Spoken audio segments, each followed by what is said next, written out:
Recorded. So the remaining readings this spring will also be remote. The next reading will be on March 25th and will feature Camden Hilliard, Anna Gioconda, and Mona Karim. And then in April, I will be hosting April 22nd will be Joseph Bradshaw, Emily Kendall Fry, and Sylvia Jones. So those will be remote, 3 p.m. Central Standard Time on Zoom. If you're interested, you can find out about it on my website. Or since you came today, you'll probably get an invitation as well. I've also archived past readings on my website. Let me put the link to that in the chat so you can check those out.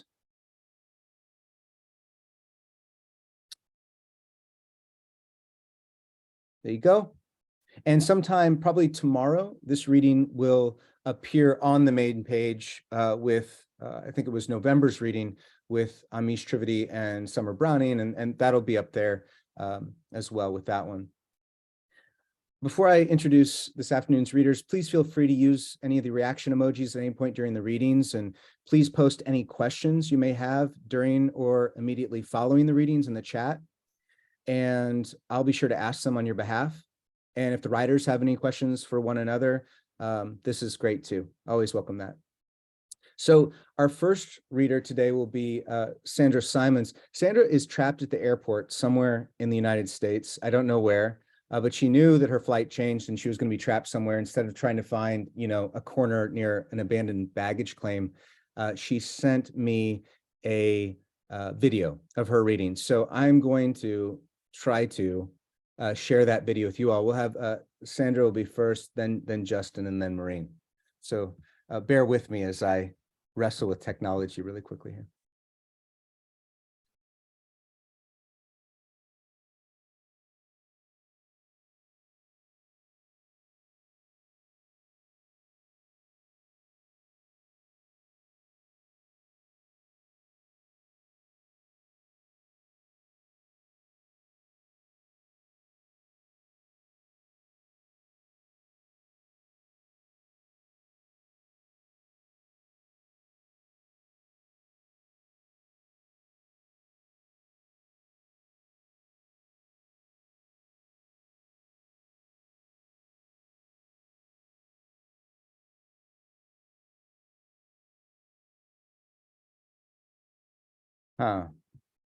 Well, let's see if this will work because I'm recording. It might not work. Let's see.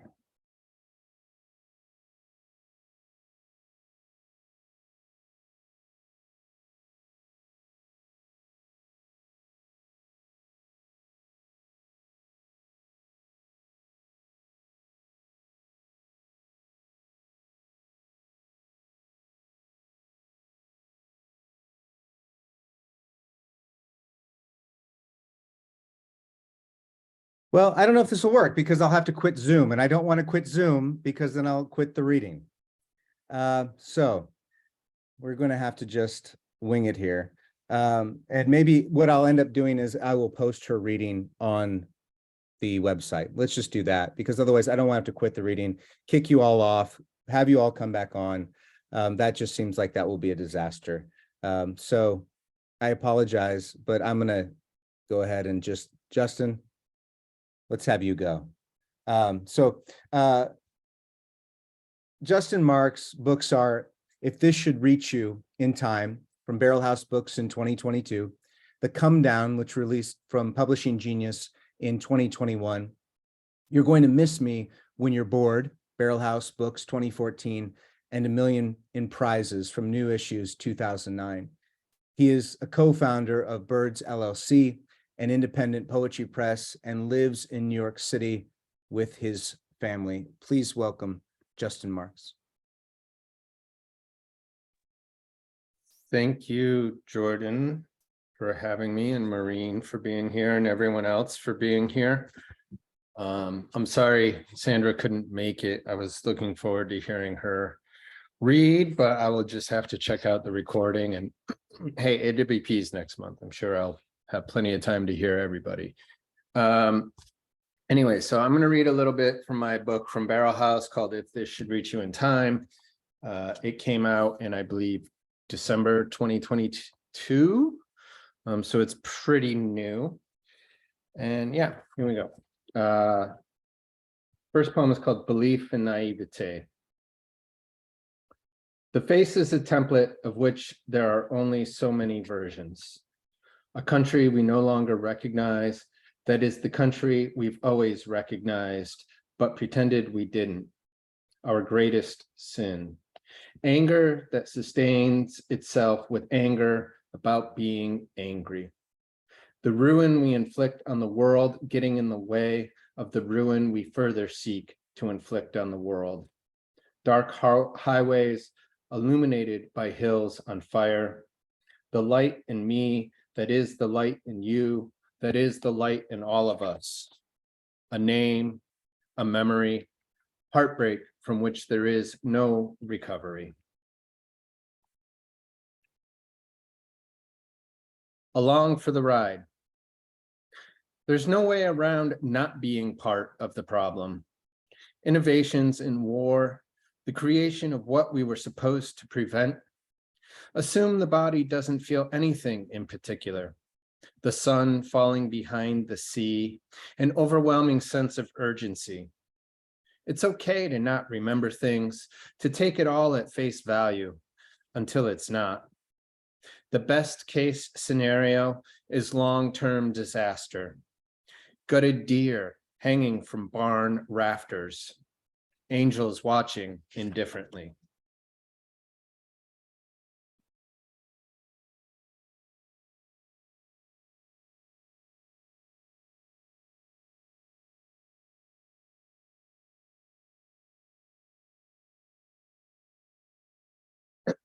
Doing more is never enough. And this ends with a variation on a line from Nicanor Parra. There is no time, only experience, a certain off-balance quality. A word breaks loose, a room gains depth, then is a plain room again. Some of us just waking up, some of us already awake. Every good thing we do, every bad thing, as if there were nothing wrong in America.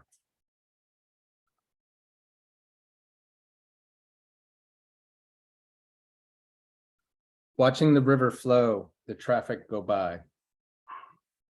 A world that almost was matters as much as one that is. The picture not taken, the word left silent. What we want from people is rarely what we get. Signals we're not conscious of passing between us. Is it weird to say how much I enjoy being polite? Is it weird to say, oh, excuse me, courtesy and certain formalities, diminished irreverence, like noticing the first time you don't notice something amazing, as if the purpose of writing is to exhaust the urge to write, the enormous, impossible power I placed in words, a good song I wish was better.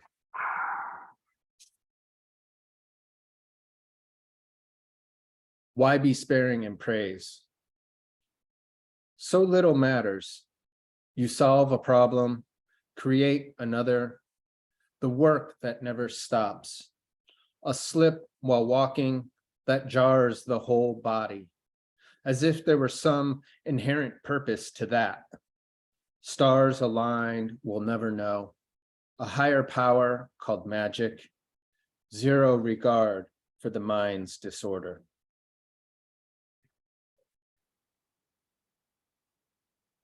Excuse me. This is called Personal Best. It's a little bit of a longer one, so you have to bear with me a little bit. Not too long, don't worry. I won't go on and on. I hate talking. I talk so much, I no longer have a voice. I look at the past and feel distance. I tell my therapist I want to take up as little space as possible. I tell my inner monologue to just stop already. Tell me more, my therapist says. How's anybody going to get to heaven if nobody wants to die? A stranger yells. The escalators are broken. Consciousness is energy spent between ourselves and others, is a phrase I recently shared with a friend. A conception of movement on our bodies that we transfer to others, a layer of language between direct experience and the external record of it. I'll have to think about that, my friend said. What would it feel like to be free of whatever dictates this dread and discomfort? No idea. So I put the point in the presentation for you to consider. I listen and the pain is less. There's a purpose.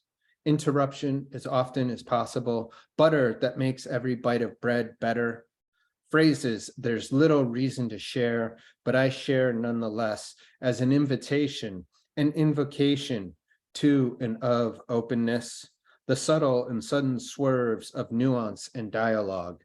A song we make up as we go along, an ever-present melody we say into existence, observation and wonder, a thing we share, overwhelming in its ordinariness, and then move on. Practice without performance, innuendos that appear and disappear, practice as performance. The difference is perception, meaning that decays over time and leaves us less and more ourselves.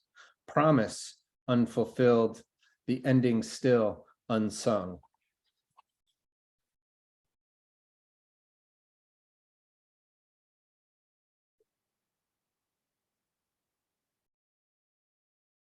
Belief itself is fulfillment.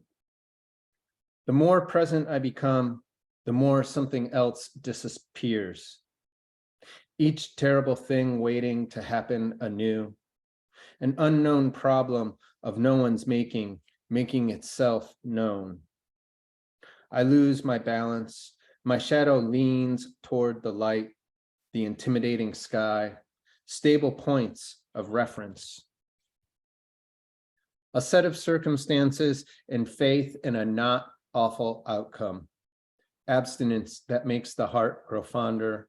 A world that's broken but works anyway. It's incomprehensible clatter. Sometimes I hear the last words of people who aren't dead yet, and they are devastating.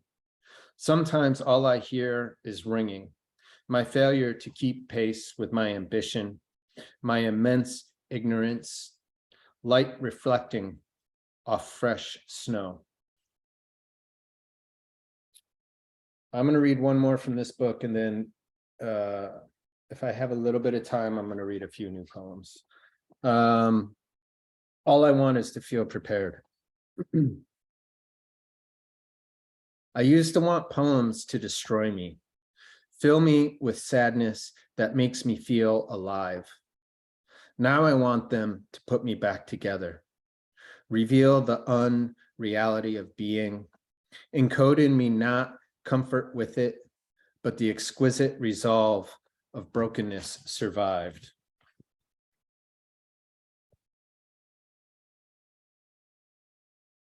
Okay. I have been working on what I think is a new manuscript. So I'm going to try a few things from that out on you. All of these are untitled poems, but the at least working title of the manuscript for now is Here Come the Waves. 48 and losing my shit to that Killers song from 2005 while driving. The illusion of narrative sense. Sometimes all I do is miss people. Autocorrect wants me to say kiss people. Objects out of focus. Expressions of joy are not my strength. This poem is my proof of compliance. The radio promises 30 more minutes of the hottest hits from today and yesterday.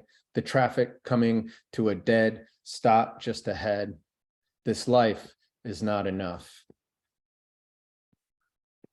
This poem, for this book, it's been a hard few years for a lot of us. And the last year in particular for me personally, and in the poetry world in general, I think has been especially hard. We've lost some folks that were quite dear to us. And I thought this book was really going to be about death, but I think it's turning out to be much more about like the sort of spiritual nourishment of conversation and exchange and sharing and ideas and stealing each other's lines for poems and putting each other in poems and things like that. And I was listening to this. The archivist Nick Sturm has a really great, he's interviewed on this YouTube channel. It's if you want, I can look up the exact name of it, but it's specifically about the New York school, and he's doing a lot of work on second generation New York school and how. And so I was listening to that and I got really inspired, and I stole a lot of language of what he was saying for this poem. So this is for Nick.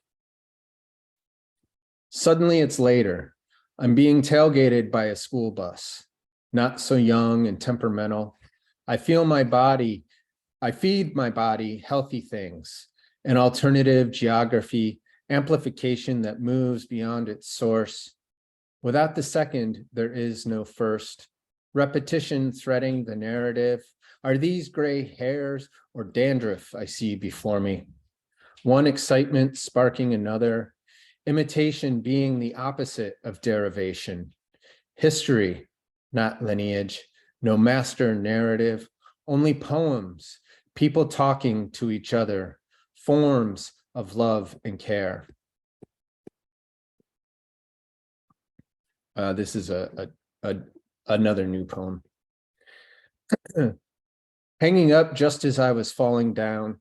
The point is, it's free. An arrow of comprehension. We can be good to each other because most people are, says Ian Mackay. A fact to keep simple. Reemergence into the mundane, says Harmony Holiday. Snowdrifts on autumn streets, samples of Berrigan's sonnets. I've been reading a lot about our imminent decline and worse. It's 12:40 a.m., the end of daylight savings. I put down the phone, pick up a book, sorry to be about to fall asleep. Worm punked and carrying Gladstone, a horseman in the lobby. It's 2, now 1 a.m. The game's made up and the points don't matter. What I'm trying to say is beyond my comprehension. A dream state, different dimension.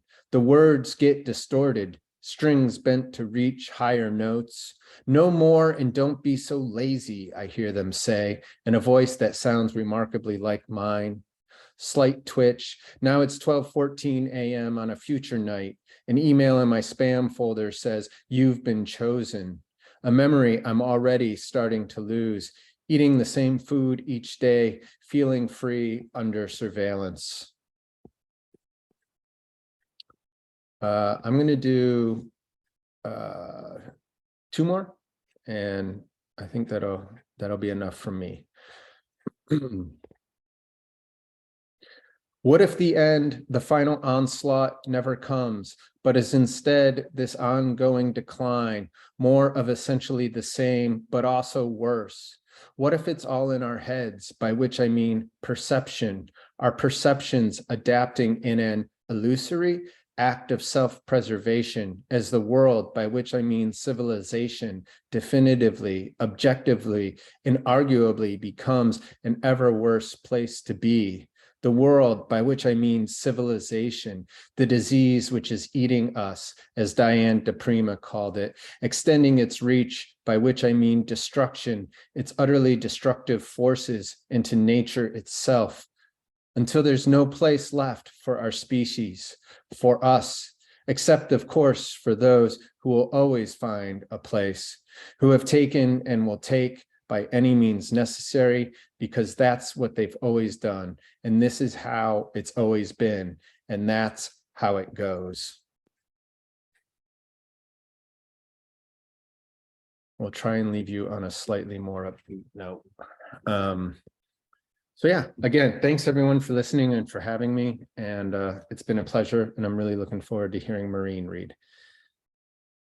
All these years of using words to lose money, necessary frugality, firm but also feeble gestures toward a life outside the great ruin of the capitalist smash and grab, spiritual expanse, my not super chill demeanor. All these friends, the dead, the gone, the still here, we are all still here, listening to the rain, hearing something else, sings Tom Verlaine. A real ignoramus, I misread uprising as unsurprising. Write letters of apology and culpability, delight and detritus, energy gathered and spent, this physical embodiment progressing toward its reward. It's okay. I know my limits, when to stop talking and listen, a coded signal for help, order without shape. All we have to do is wait for our next poems, those shareable objects, their weight and volume, what we perceive and can't articulate. Old friend or stranger whose path we crossed just minutes ago. Sorry, nature, you lose. Nurture rewired you, and I despair no more. Thanks. Thanks, Justin. That was great. It's always wonderful to hear you read and to see you again. Thank you. You too. Yeah, that was really wonderful. Our next reader is going to be Maureen Thorson. Maureen is the author of 3 collections of poetry: Share the Wealth, which came out from Valise in 2022; My Resignation, which came out from Shearsman in 2014 and applies to oranges; Ugly Duckling Press released that in 2011. Her chapbook Mayport was awarded the Poetry Society of America's National Chapbook Fellowship for 2006, and her book of lyric essays on dreams is forthcoming from the great press Bloof Books. Individual poems have appeared or are forthcoming in Plowshares, Huerta del Sol, the Kenyon Review Online, and 32 Poems. She lives in Falmouth, Maine, and I will put some links into the chat here. I did the same thing with Justin as well. If you can support them, check out their work. There you go. Please welcome Maureen Thorson. Hey, thanks, Jordan. Thanks for having me. It was great to hear Justin read, and I'm looking forward to checking out Sandra's video later, and I'm hoping that her airport travails resolve themselves quickly. I'm going to start with a few poems from Share the Wealth, which came out from Valise last year. I am coming to you from Falmouth, Maine, where it is currently lightly snowing, and we have about a foot of snow on the ground. So I recognize some of you may be in more spring-like climes, but I'm going to start with a couple of snow poems for you. The first one's called January. We're in for snow, not penance. The dark evening clings like sap to wild maple branch lace. No Puritan this new year. A young man on ample haunches, he sachets past the backyard's arbor vitae lined up like a soldier's picket, hoping to share a smoke. In the house, more than one radio on, tuned to different stations. A sound like mission control out of reach. Oh yes, the marvelous is available to everyone, says David Gascoigne from the brittle pages of a 1982 reprint of a short survey of surrealism. Rubbing our ankles with the soles of our feet, making the sighs and ums of being alive as if it were worth talking about. It's all we talk about. And last year's flower pots drift in the snowpack, burnt sugar dusk, persistent non-roar of the highway over the river that uses the thick light like pomade.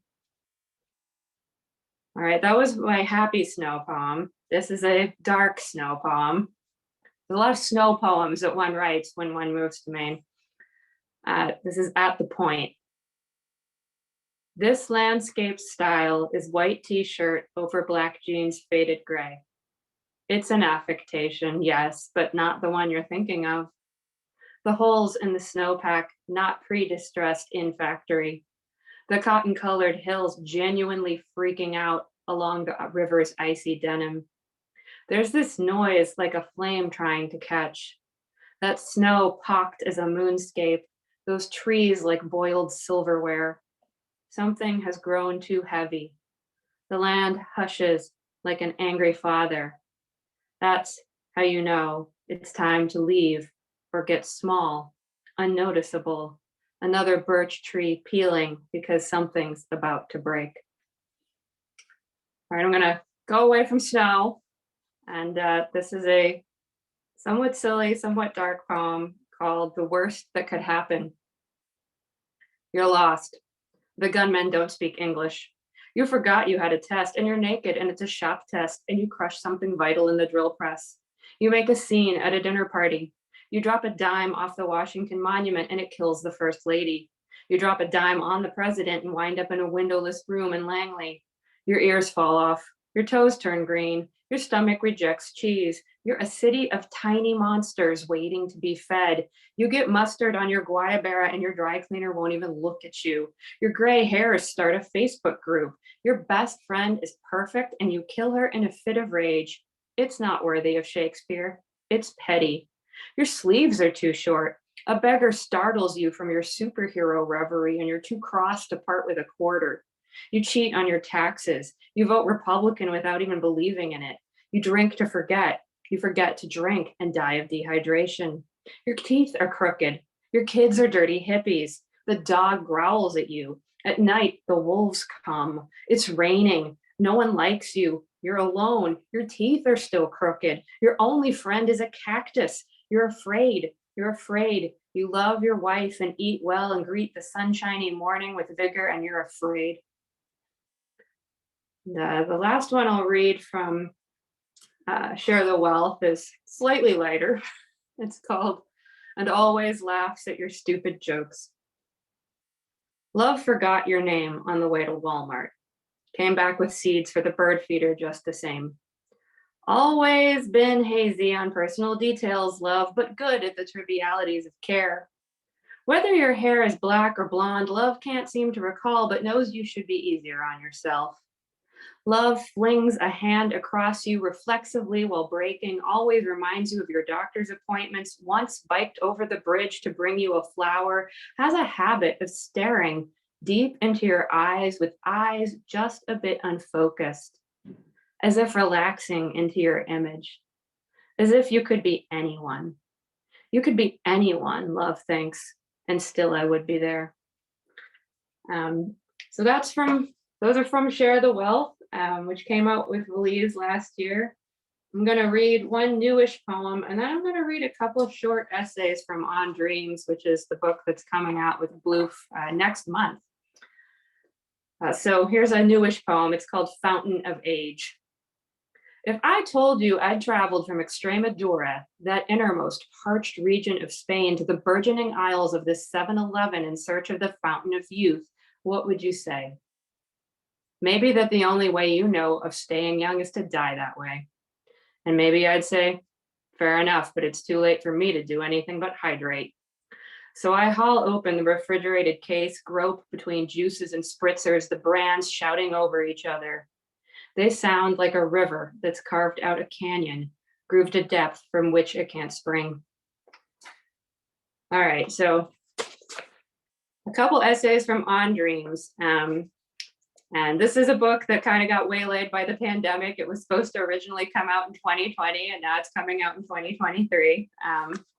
So it's been waiting a long time to come into the world, and I'm really happy that it'll finally be out. I'm going to start by reading the epigraph for the book as a whole, and it's from Aristotle's treatise on dreams, after which the book is named. So here goes. If a woman chances during her menstrual period to look into a highly polished mirror, the surface of it will grow cloudy with a blood-colored haze.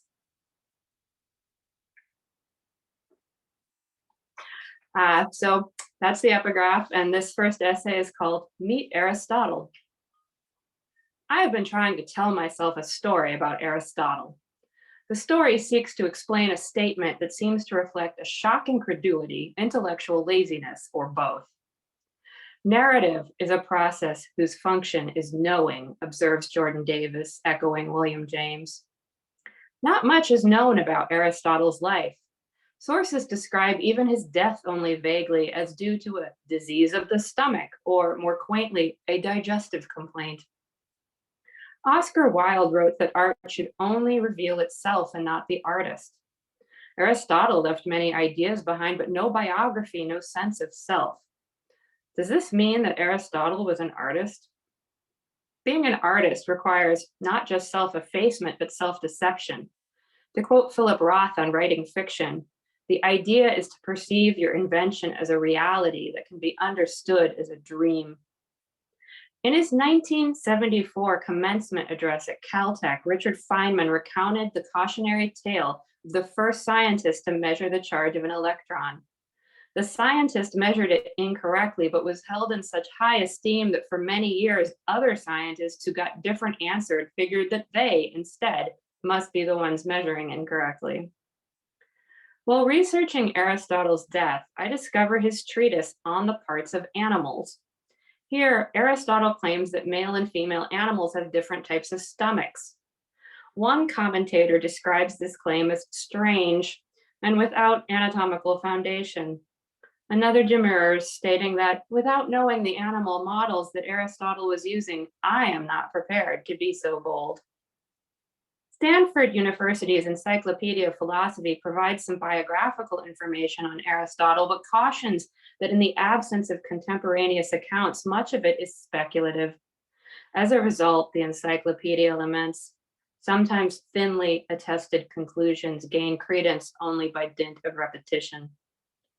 Personally, I stand ready to gain credence by dint of repetition. It seems to have worked for Aristotle. After all, in the 2+ millennia since his death, no one has discovered a species with stomachs corresponding to Aristotle's description. Yet we are not prepared to be so bold as to discount his statements. Aristotle is regarded as one of the fathers of science. But this is because he espoused inductive reasoning, not because he developed or applied any principles or methods we would today consider scientific. In harping on Aristotle's biography, am I trying to turn him into flesh and blood? Am I trying to invent him? Invent myself? One of the attractions and difficulties of inductive reasoning, it implicitly allows that the premises and therefore the conclusions may be incorrect. Regarding Aristotle's personality, Stanford notes that some sources describe him as snide and arrogant, while others paint him as friendly, open, and tirelessly interested in expanding the frontiers of human knowledge. What really killed Aristotle? Was it stomach cancer? An ulcer? A bad olive? I begin to feel a little sorry for Aristotle. Did he like oranges? It's not important to know whether Aristotle liked oranges. But when we think about people we've lost, people we've loved, we think about things like that. Did someone think of dead Aristotle? Think, I loved how he always whistled between his teeth. Referencing Schopenhauer, Michel Houellebecq writes, we remember our own lives a little better than we do a novel we once read. That's about right. A little, no more. And with nothing to work from, we don't remember Aristotle's at all. It doesn't do, of course, for me to feel sorry for Aristotle. He's my symbol, a cipher. I other him, I define myself in contrast, and rereading his blithe and ridiculous statement regarding mirrors, women, and menstruation, I can content myself that he started it. In her essay, Narrative Identity, Carrie Edwards observes that while narrative underpins identity, identity is constantly shifting. And so she asks, doesn't that sort of put the super ego on a permanent holiday? Reality is merely an illusion, albeit a very persistent one, wrote Albert Einstein. And Feynman again, the first principle is that you must not fool yourself, and you are the easiest person to fool. If I can pity Aristotle, it is because I have found a way to make him small and uncertain, a man and not a monolith. I lied, of course, in saying I've been trying to tell a story about Aristotle. I've been trying to tell a story about myself. Like all stories, it needed an antagonist. But that's not true either. In trying to stop fooling myself long enough to perceive the world clearly, I don't need Aristotle as an antagonist. Still, here I am shadowboxing a 2,300-year-old dead guy. This says more about me than him. Clearly, I'm no artist. In the dream, I'm riding the subway when Aristotle enters the car and sits next to me. His toga's pockets bulge with notebooks and a bottle of Maalox. This is my chance. I could ask where he heard about women and mirrors, ask him anything really. But I persist in my ignorance, staring distantly ahead.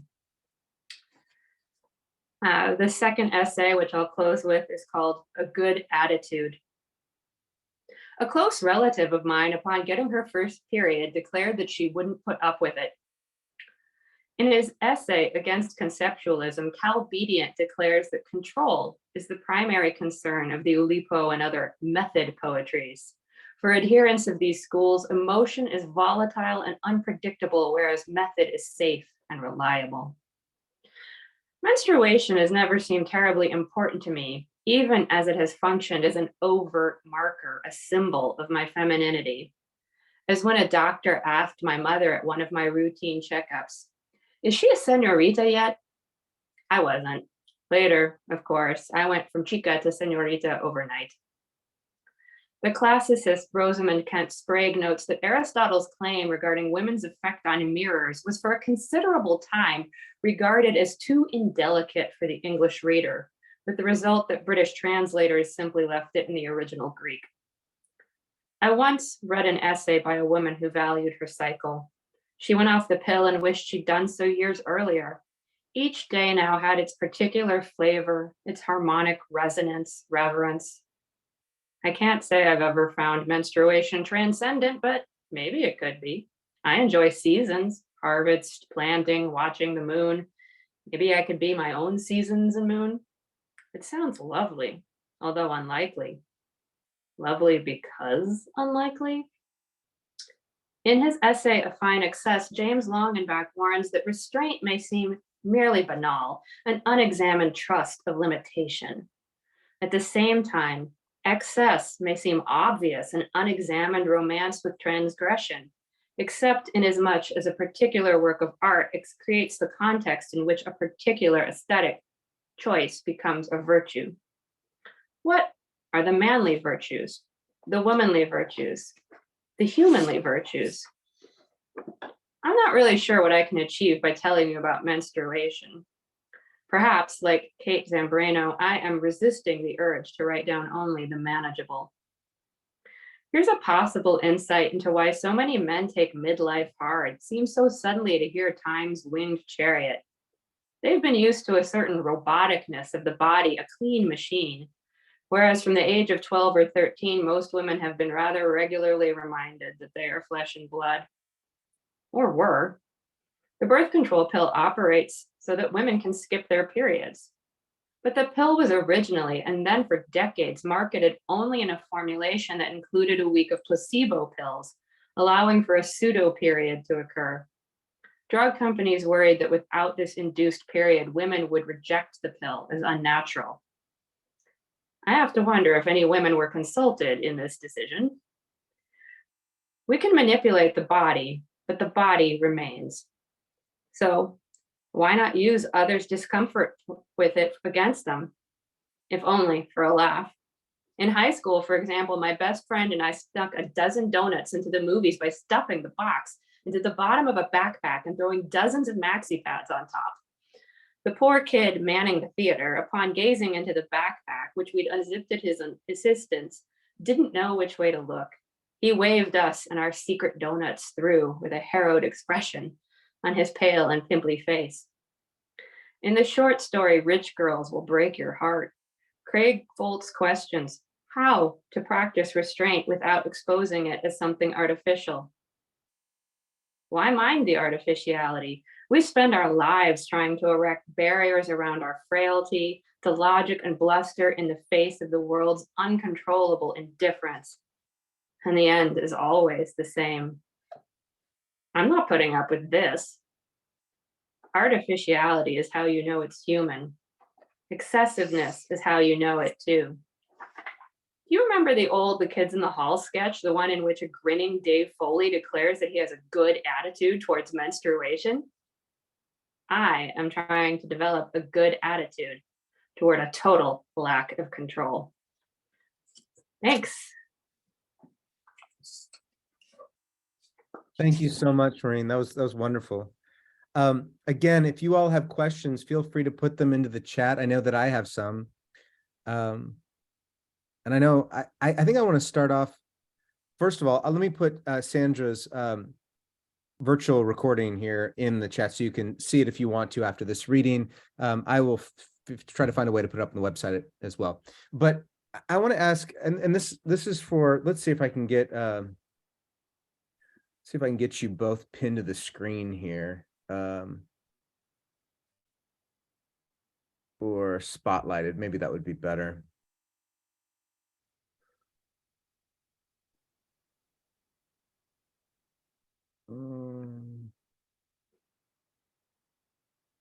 There we go. I see you all. So the idea of, could you read that last line of your essay again about control? Maureen? Oh yeah, I'm trying to develop a good attitude toward a total lack of control. Yeah. I want to start there with both of you all, and the notion of the way that you manage control in your writing, or the ways in which you try to not manage it in your writing. You mentioned Oulipo and the way in which control can actually maybe spawn some type of distance, or another type of control that's outside of the control that you may employ as a poet, that you might kind of strangle your poem or make it too precious or something in the writing. But how do you navigate control, either bringing it in or maybe bringing it out? What does that look like for you? And it might be different when you're in the essay form versus the writing a poem, but how do you know when you feel it, or how do you know how to navigate that? And that's my first question for both of you all, is how do you experience that and navigate control? I have a real push-pull relationship with it. I'm a lawyer for my day job. So basically I spend all day writing arguments, and the whole sort of aesthetics of being a lawyer is to seem like you're totally in control all the time, and you know everything, and you're going to lay it out, and there's nothing else anyone can know.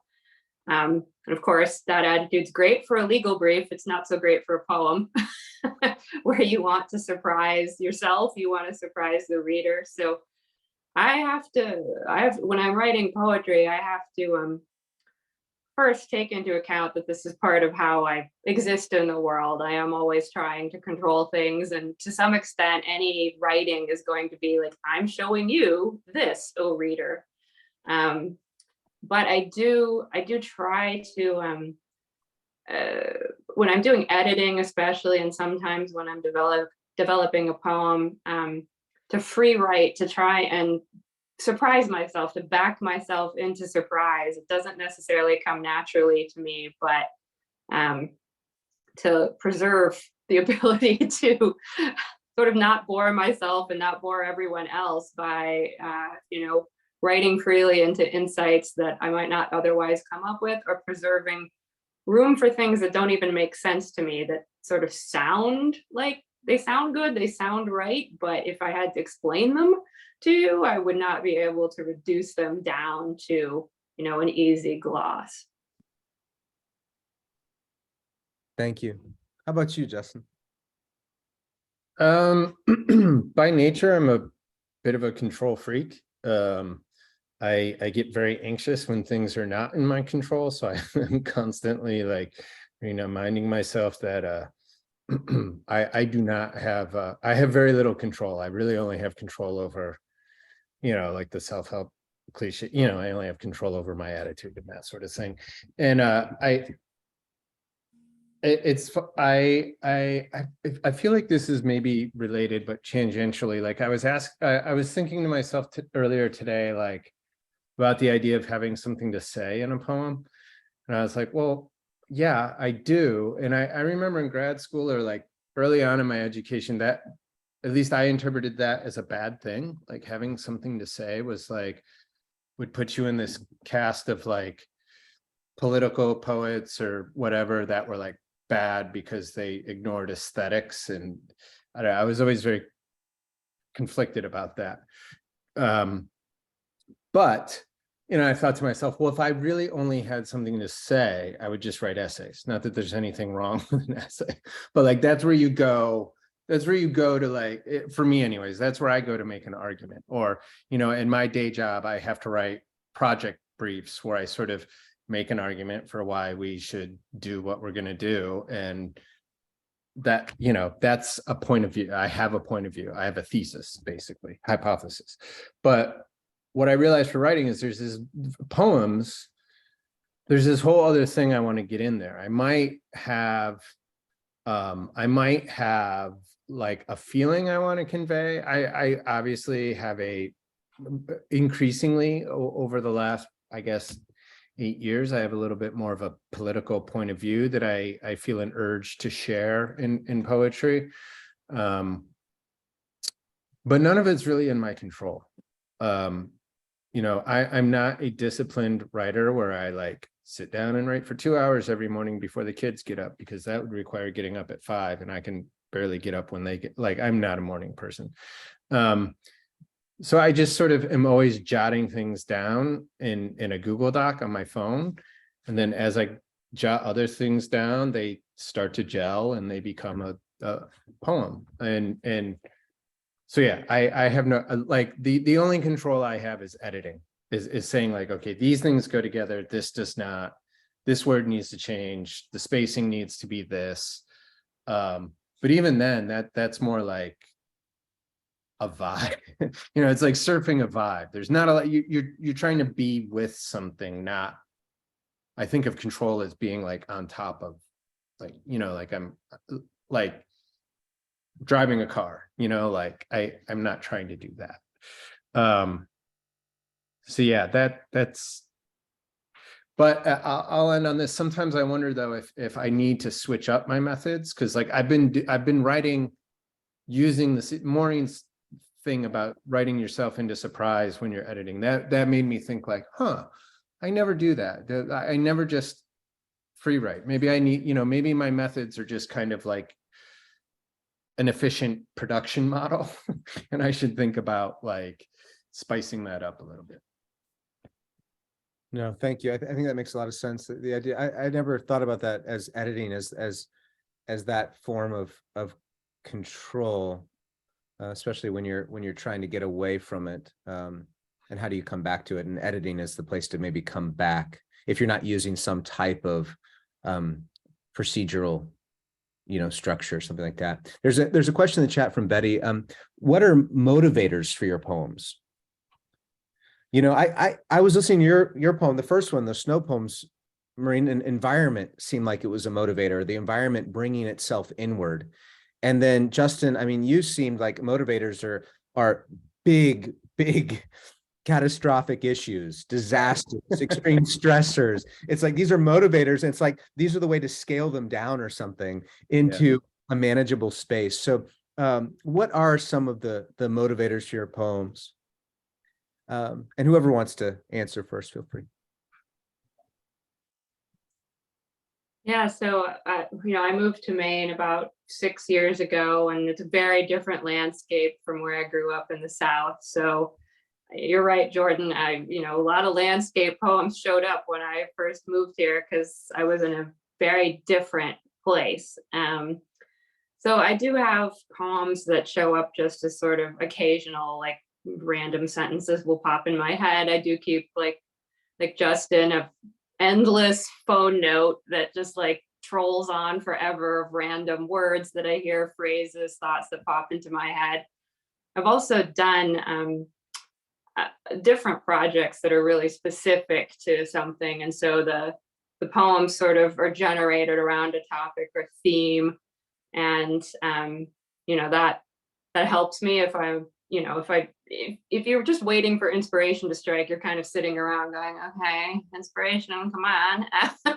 But if you start from some kind of project, that tends to help me get going. And sometimes I'll find that the initial project turns out to be like training wheels, and some of those constraints fall by the wayside as I get into what I'm writing and into a series of poems. I just don't need those constraints anymore, or that, initial topic, or to keep moving deeper into the work.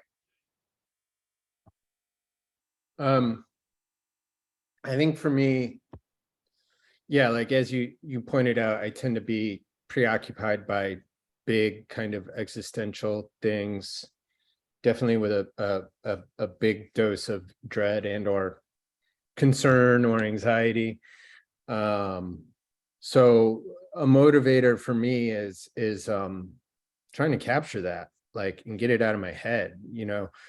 My last book, The Come Down, I think was the first time I really felt like my own, not just like journaling, but like poetry that I was going to put in a book and, share it readings, and hopefully people would review it, the whole like serious poetry thing. That was really the first time sort of poetry worked as therapy for me. Like I was really trying to work something out personal for myself with that book. So that became a big motivator, was like, how do I do this, and how do I do it well without sounding like, again, like I wanted to write a book of poems, not a book of self-help. Not that there's anything wrong with self-help. I love it. It's very helpful.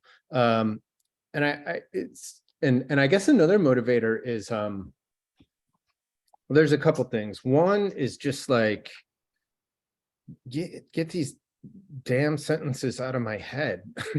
Like I'm just gonna walk around repeating, like I have this very vivid memory of being a child and driving somewhere with my mom, and I had one line from a song stuck in my head, and it was really starting to drive me nuts. And I imagined like erasing it word by word by word, and it really sort of didn't work. But sometimes I feel like that's what I'm trying to do with poems, is like all this stuff is kind of coming through me. And one, if I don't express it, it's going to go to waste. And two, it's also going to like just kind of like stew in my body and make me feel weird. I recently got into exercising, and I find that like a good workout at the end of the day really just like, it gets something out of you. It gets something really like almost like a toxin out of you. Not that the words are toxins, but it's along those lines. And then I think for this book in particular, the title poem was a huge motivator. And I was just trying to like, I was literally asking myself, like, how am I going to explain and or justify to my children the world we're leaving to them? And I had no good explanation, but I felt like I had to keep writing it. And I feel like I've been reading this new book by Anne Waldman, Bard Kinetic, plus I've been dabbling in some Nick Sturm stuff, and they're both concerned with archiving. Also, Ian Mackay from Fugazi is really into archiving. So I've been sort of thinking casually about archiving. And I used to think of it more as just like journaling or documenting, but I really think there's like an art and a craft to archiving, which is maybe like a dumb, obvious thing to say. But for me, I think like there's a certain level of archiving I'm trying to do. Like, this is what was going on at this point in time, and this, whatever the criteria are around my existence. Well, I think it's really similar to, I caught a lot of that in what you were talking about, Maureen, as well. Like this, you're saying, well, here is this archive of Aristotle's ideas, and we're left with this kind of, composite of ideas, but we don't really have a composite of this person that put forth these ideas. And there could be and then wondering, well, what would lead someone to make these statements about women and all of that, and how those ideas probably weren't his own, they were passed on as well, how indebted generationally the archive was of his ideas, and some of them being revolutionary and some of them being passed on, especially probably his misogyny, for sure. Well, he does just have a lot of very strange things he says. So if you read deeply into Aristotle, you will just continuously come across extremely bizarre statements. So I have a question for you. Why did you choose the essay as a form to address him? Was it kind of to match the form that he would use, the argument and synthesis and why did you ever write poems about Aristotle? Or did you say, you know what, I need to address you in this particular form for this particular reason? Maybe not at the outset, but did you discover that in the process of writing about him?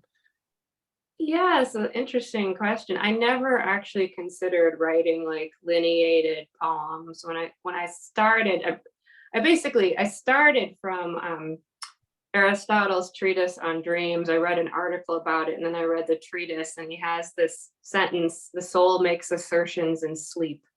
And I was like, "Ooh, that's deep." And then I was reading on and found the thing about women in mirrors, and I'm like, "Okay, this is just so bananagrams." I had a lot of other things going on in my life, so over time, these essays sort of like go into all different places: art, authority, narrative, memory. I was suffering from some very odd eye problems and had a diagnosis that indicated I could be going blind, which as a lawyer is not a comfortable thing when you have to read all day. And so I had a lot of stuff going on with, authority, like how do we know the things we know? How do we remember things? How do we work through the gaps in our own ability to remember and think and see things? How do we see things clearly when our minds are not necessarily very good instruments of clearly understanding anything? And it just sort of naturally seemed to me like that essays, and these are braided essays, but they're sort of short statements that kind of, I was thinking of David Markson's novels in the back of my head the whole time, with these sort of short, delineated, factual statements as how the argument and the narrative progresses. And it just sort of seemed to be the natural thing for me with this particular project, and with trying to respond to or write into things about Aristotle and his very weird statements. Thank you both. I don't see any more questions in the chat. I think this is a good stopping point. I just wanted to again thank you for sharing your work with us. And I love these. I've mentioned this before, but I love this time slot just because I feel like that I've got so much energy to return back into the world and think about what you all have written. I took notes, and and so anyway, thank you so much for giving me something really foundational for the rest of my day, something that I can wrestle with. And thank you all for coming. I will, like I said, I posted the video for Sandra's reading, but I will see if there's a way I can get that up on the website as well. So thank you so much, everyone. Have a good afternoon, and I hope to see you at the next reading in March. All right. Thank you. Thank you, everyone. Thank you.